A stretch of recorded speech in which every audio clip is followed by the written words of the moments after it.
በጣም ሌላ ሰው ልኬባት ነበር ቁጭ ብላ እንድታወራት ማለት። ሰላም ጤና ይስጥልኝ ውድ የተከበራችሁ ቤተሰቦች እንዴት ናችሁ? ዛሬ ቢኒያምና ዲቦራ መጥተዋል ማለት ነው። አይታችኋል አይደለ? ከ3 ቀን ከ4 ቀን በፊት እነኛ ሁለት ልጆች አንዳንድ ፍሬ ልጆች ተጋብተን አንድ ላይ እየኖርን ከዛ በኋላ ልጅ ወለዱ። ከዛ በኋላ መኪና ገዙና በ3ኛ ቀን ተፋቱ። አያችሁ ችግሩ። ስለዚህ እነ ዲቦራ ደግሞ ምንድነው ችግራቸው? ለልጄ ገንዘብ አልቆርጣለኝ 5000 ብር ነው የሚቆርጥልኝ፣ አይበቃኝም፣ እሱ መምህር ነው፣ ስለዚህ እከሰዋለሁ 10000 ካላደረገልኝ ትላለች። እና ታዲያ ይሄ ልጅ ከየት ያምጣ?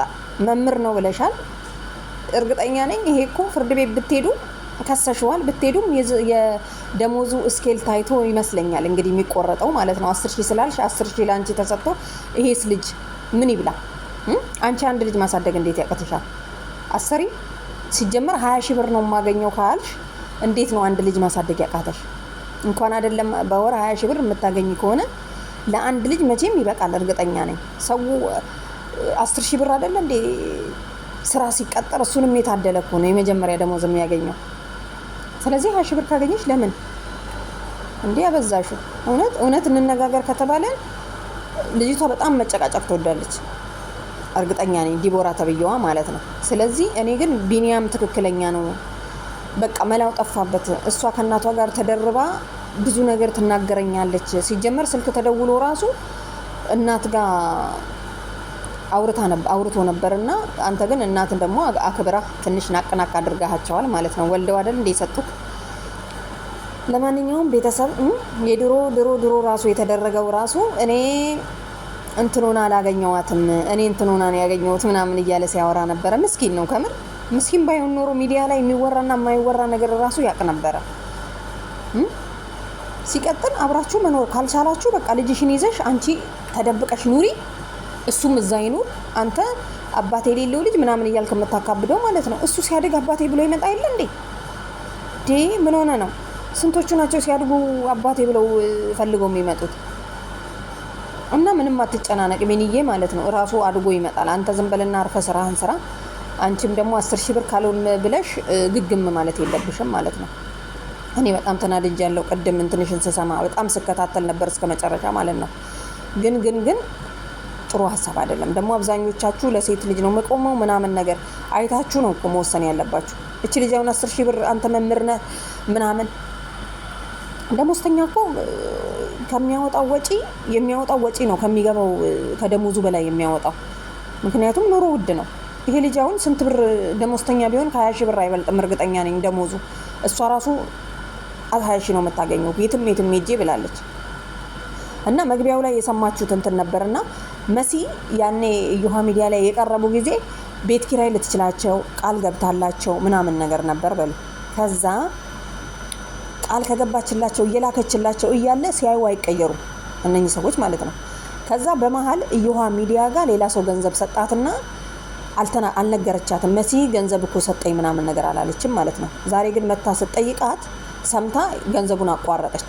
በቃ አልክም እነኚህ ሰዎችማ ካልተቀየሩ ሁሌ ጨቅጨቅ ሆነ ምን ያደርጉልኛል ብለው ቪዲዮዎችን ሰማች። ያቺም የራሷ ዩቲዩብ ላይ ትለጥፋለች፣ እሱም የራሱ ዩቲዩብ ላይ ይለጥፋል ማለት ነው። ከዛ እቺ ሰው አቋረጠች። መብቷ ነው። 1 አመት ሙሉ ከከፈለች ራሱ በጣም እግዚአብሔር ይስጣት። እናንተ ይቅር ተባብላችሁ አንድ ላይ አትኖሩ። እሱ ፍቅረኛ አለው ብሏል። ስለዚህ የኔ እናት አርፈሽ ብትቀመጪ ጥሩ ነው የሚመስለኝ። እኔ ግን ማለት ነው እኔ ስመክርሽ የኔ ምክር ነው ነገሩ ቁጣ ነው የሚመስለው። እና ልጅሽን ወጥረሽ አሳድጊ ለማለት ያክል ነው። አንተም ሲያድግ ይመጣል። አርፈ ቁጭ በል። 10000 ብር ምናምን የምትለውን እንኳን አትስማት። ምክንያቱም አንተስ በምን ትበላለህ? ምንድነው ያለው መሰላችሁ? ጊፍት የሚሰጠኝ እንኳን የለም። አመናችሁም አላመናችሁም በዚህ ሳምንት ነው በዛኛው ሳምንት ነው የሆነ ሰዎች ጊፍት ይሰጡኝ። ስለዚህ የምጫወተው ጌም ራሱ ከኔ በታች ከሆኑ ሰዎች ከወረዱ ሰዎች ጋር ነው ሰው አጥቶ የሚያጫውተው ማለት ነው። እና ዩቲዩብም እየሰራ አይደለም። ኬት አመጣለሁ እንደውም የሆነ ሰዓት 25000 ብር ሰጥቼሽ የለም ወይ እያላት ነበር ማለት ነው። እና አንዳንዴ ሲያገኝ እስከ 25000 ብር የሚሰጥሽ ከሆነ ሲኖረው ቢሰጥሽ ምን አለበት? ምን ነው ልጅ አሳድጋችሁ አታውቁም እንዴ? አንቺ አታውቂም? ሰው ጎረቤት ሲያድግ አላየሽም? 5000 ብር ይበቃዋል በቃ ለልጁ ማለት ነው።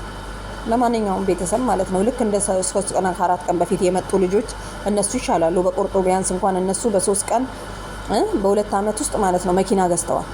ገዙ፣ ተጣሉ። ችግሩ እሱ ነው እንጂ ሲኖርም ያጣላል፣ ሳይኖርም ያጣላል። እርግጠኛ ነኝ ሲናፍቅሽ ይመስለኛል እኔ ሚዲያ ላይ መተሽ የምትለጥፊው ማለት ነው። እና ለማንኛውም ልጁን ለቀቅ አድርጊ። ምስኪን ነው በእውነት በጣም ነው ያሳዘነኝ። በጣም ትዋደዳላችሁ ወይ አንድ ላይ ኑሩ። አንተም ያችን ተውና። ሴት ልጅ ደግሞ እንደዚህ ልፍልፍ የምትል ከሆነ ወንዶች አይወዱም። ተረጋጊ እናትዬ፣ ለሌላ ሰውም ቢሆን ማለት ነው። ለማንኛውም ቤተሰብ ምን ለማለት ፈልጌ መሰላችሁ፣ አስታርቋቸው በዛውም። እና ልጁ ገንዘብ የለኝም ብሏል። እንግዲህ ወይ የምትረዱ ካላችሁ እርዱት። 10 ሺህ ብር ብላለች። 10 ሺህ ብር የለኝም ብሏል። እንግዲህ ሀቢባ ግን ደግሞ 10 ሺህ ብር ካልሆነ ትከሳለች ምናምን ማለት የለብሽም። ከደሞዙ ጋር እኩል ማመጣጠን አለብሽ። እና ለማንኛውም ቤተሰብ ይመቻችሁ። ያው የተሰማንን የመግለጽ እንግዲህ መብት ስላለን ነው።